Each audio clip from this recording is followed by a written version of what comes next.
JD, a big topic on our show is turnover differential.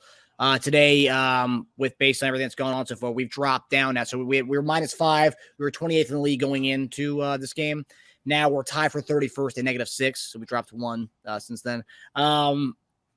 You said that's a huge thing. And to do this against a team that's 1-11-1 is one thing, but then you're going against the team. You're going against Buffalo. You're going against Cincinnati. You're going to be going against these teams in the playoffs. I mean, is it just kind of surprising we continue to lose these turnover battles, but then yet squeak out these wins? Because I mean, that's got to say something too. As well, we're 31st in the league, but we're still squeaking out these games, and we're still losing the turnover battle, which is mind blowing to me. I mean, it's mind blowing. I'm sure it's mind blowing to them too. Guys, it's uncharacteristic of like giving up the ball, like JuJu, Pacheco, Kelce the other day, and you just realize, I did not squeeze that ball tight enough. How did I let that go? Right? So it's just one of those things, man, that you just got to concentrate and focus on all the time. But it's tough to see, as a team, as an offense, you start looking just overall, what you're giving up, man, you don't feel happy about that. I guarantee you hear it in the meetings every single day.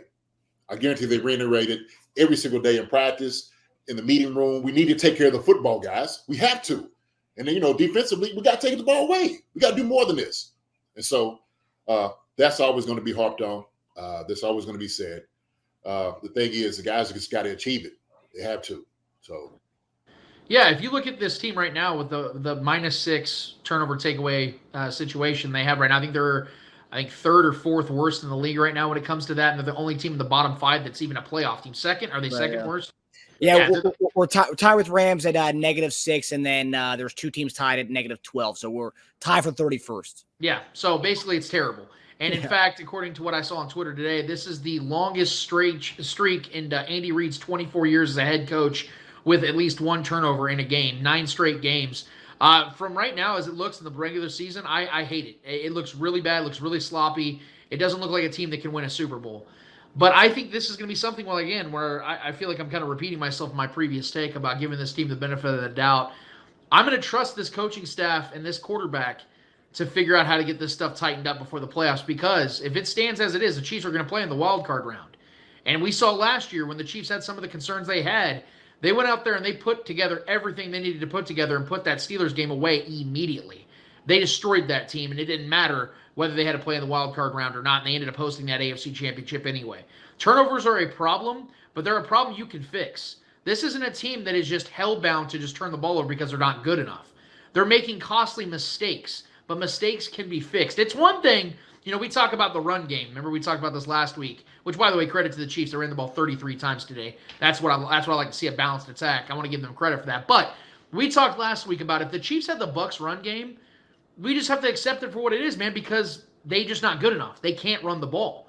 But the Chiefs can, and they will. And that's what you're seeing them start to do. Those are problems you can fix, just like the problems they can fix with the turnovers. Mm-hmm. Isiah Pacheco, a 7th-round rookie, can learn from dropping that ball today. Patrick Mahomes sure as hell learned from those 3 interceptions last week because he had his best game of the season today.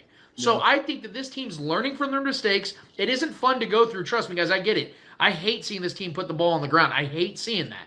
But I think this team's going to figure it out by season's end, guys. They still have 3 games to figure this stuff out, and I think they're going to. And I will go boldly say that when they get into the playoffs, you're going to see a much sharper, more efficient team because, again, they've given me 4 full years to show me that they can do it and they will do it. Right. You just don't want it for a guy to be in his head, start plaguing him. You know what I mean? I think that's the reason they took Pacheco out. It's like, okay, just take a break. Just sit this one out for a little bit. Let you think about a little, what went on. Get your head back together, okay, young fella.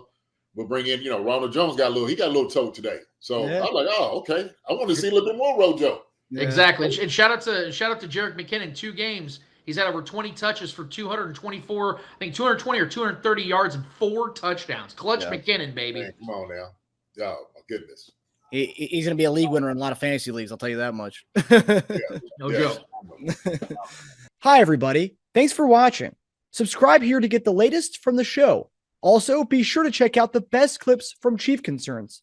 And if you prefer to listen to the show, subscribe and follow us on Apple Podcasts, Spotify, and anywhere else you get your podcasts.